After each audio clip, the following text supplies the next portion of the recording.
So, nagbabalik muli tayo mga Kaloid Sports Zone. So, samahan nyo akong magbalita na naman ng mga pinakamainit na balita sa mundo ng basketball. So, bago tayo magsimula, huwag kalimutang mag-like at subscribe para lagi kang updated sa mga latest video natin. So, ang pag-uusapan natin sa video na ito mga Kaloid Sports Zone is about sa PBA. Sa PBA muna tayo. So, pag-uusapan natin is ang isa sa pinakamagandang laban ngayon na masusubaybayan natin pagdating ng semifinals round. So, it's between the Barangay Ginebra San Miguel and the San Miguel Beermen. So, halika, samahan nyo mga Kaloid Sports Zone. Pag-usapan natin kung ano madapat o sino bang nakakalang mga team o sino man ang llamado o sino man ang dehado sa magiging bakbakan ng dalawang kupanan. Ang una natin pag-uusapan mga Kaloid Sports Zone is between the Barangay Ginebra San Miguel and the San Miguel Beermen ang magiging tapatan nila pagdating ng semifinals round. So, sa unang paghaharap ng San Miguel Beermen and Barangay Ginebra San Miguel, nanaig ang San Miguel Beermen kontra sa Ginebra. So, ang naging score is 93-81 favor of San Miguel Beermen. So, alam naman natin na pagdating ng semifinals round is ibang-iba pagdating ng elimination round. Dahil sa semifinals round is more on adjustment ang ating mga PBA coaches na alam naman natin na master of adjustment dapat ang maging labanan. Hindi lang dahil sa players ng mga bawat koponan, pati na rin sa coach ng ating mga koponan na maglalaban pagdating ng semifinals round. So, halika mga Kaloid Sports Zone, samahan nyo ako na alamin ang stats ng Barangay Ginebra San Miguel at ng San Miguel Beermen bago dumating ang semifinals battle na. Kung pagbabasihan natin ang naging elimination round ng dalawang koponan, more on sa statisticals, kung titingnan natin is mas nakakalamang ang San Miguel Beermen. Sa win-loss record is nakakalamang ang San Miguel na may hawak na 10-2 win-loss card.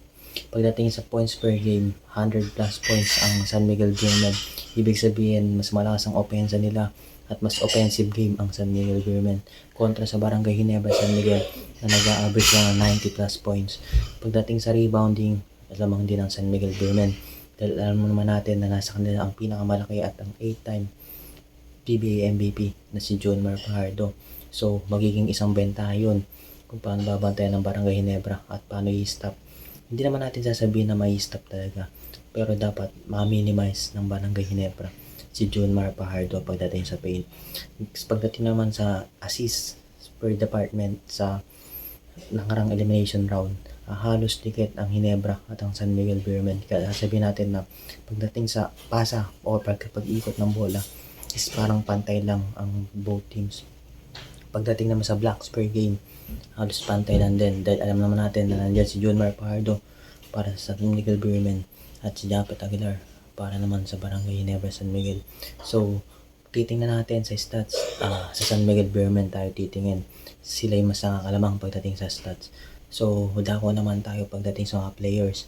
Ang magiging bakbakan dito is una sa point guard position is si CJ Perez at si Scottie Thompson. Makikita natin kung sino ba na magpapakita ng more energy pagdating sa semifinals battle nila. At pagdating naman sa ating mga defenders or sa stoppers is nandyan si Jeric Cruz ng San Miguel Beermen at si Stephen Holt ng Barangay Ginebra San Miguel. So, isa din yan sa isang kinakakabangan dahil sa mga pagdepensa nila at kung paano na-stop ang mga kalaban nila. And pagdating naman sa big man position, nandyan si John Mar Fajardo na magdadala na sa San Miguel Beermen na alam natin na sa kanyang iikot ang bola, at ang veteran big man ng Barangay Ginebra na si Japet Aguilar na alam naman natin na hindi rin magpapatalo pagdating ng semifinals game. So, kaya magiging kaabang-abang talaga ang semifinals game na to. Kayo ang tatanungin mga Kaloid Sports Zone, ano sa tingin nyo, anong team ang mas makakaalamang at makakaalagwa pagdating sa semifinals round at sa paglaban ng Barangay Ginebra San Miguel at ng San Miguel Beermen? Anong team sa tingin nyo ang makakapasok sa finals upang magkaroon ng pagkakataon na magkampiyon sa 50th anniversary ng PBA Philippine Cup na alam naman natin na napakahirap kunin itong kampyonato na to. So, bago tayo magtapos mga Kaloid Sports Zone, hihingi lang ako sa inyo ng isang pabor. Huwag kalimutang mag-subscribe at like para lagi kang updated sa mga latest video natin. Maraming salamat mga Kaloid Sports Zone at hanggang sa muli, maraming salamat.